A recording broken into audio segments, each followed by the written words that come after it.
Hello and welcome po dito sa Tuesdays with Dr. Dex. Alam niyo, to be honest, ako mismo, meron pa rin akong konting belly fat dito na hindi ko matanggal-tanggal. Baka magsasabi sa inyo, nutritionist ka, di ba? Huli kayo. Sige, pag-usapan natin yan.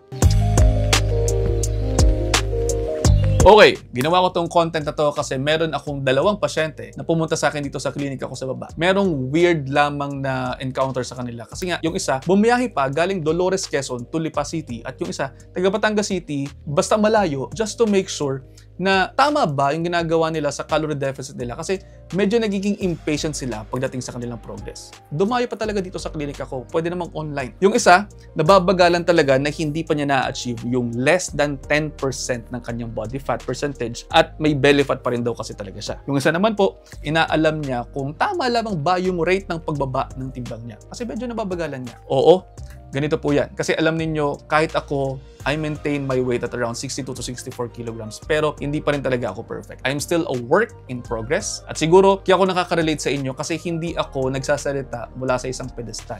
Bilang isang nutritionist po, ako po ay nagsasalita bilang nasa gitna ng proseso. Oo, may belly fat pa rin ako at hindi ko naman kinakahiya yun. Kasi normal naman talaga na may reserves ka pa rin para sa energy na ganyan. Itong mga belly fat natin dito, alam nyo, hindi yan dapat tingnan bilang problema o bilang failure o parang sa itsura lamang. It is a sign na kinakailangan pa rin po nating ayusin yung balanse ng ating hormones, yung balanse sa ating pagkain, yung sa ating tulog. Pero huwag mong isipin na failure ka dahil meron kang belly fat. It is your body na nagsasabi sa iyo na it is still adapting to the changes na ginagawa ninyo at kinakailangan mo pa rin talagang mag-adjust. Common din yan lalo na kung galing kayo sa diet ng mga crash diet o sa matinding calorie deficit.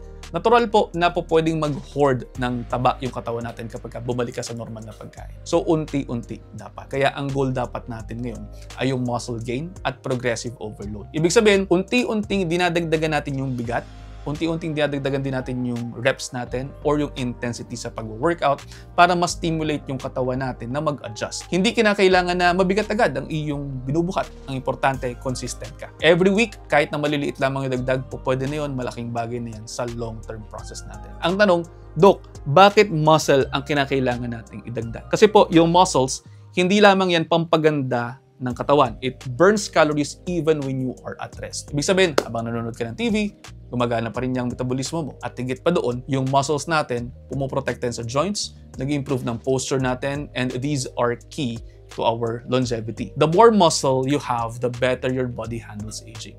May mga araw na mahirap, may mga linggo na parang walang pagbabago, pero yun nga po, yung essence ng progress. Hindi siya laging visible, pero nagaganap yan sa loob o nagkakaroon ng changes sa loob ninyo. Ang mahalaga, gumagalaw po tayo at kung meron kayong mga kaibigan na hirap mawala yung belly fat, pakishare mo na to sa kanya.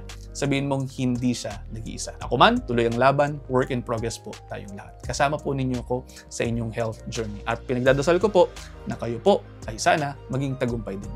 At sana po ay may natutunan kayo. Kung meron man, pakishare sa inyong mga kaibigan. Baka sakaling makatulong pa. Please do not forget to like and share this video. I'll see you next episode. At lagi pong tatandaan na unti-unti man ang mahalaga, makakarating tayo sa ating pupuntahan. Ingat!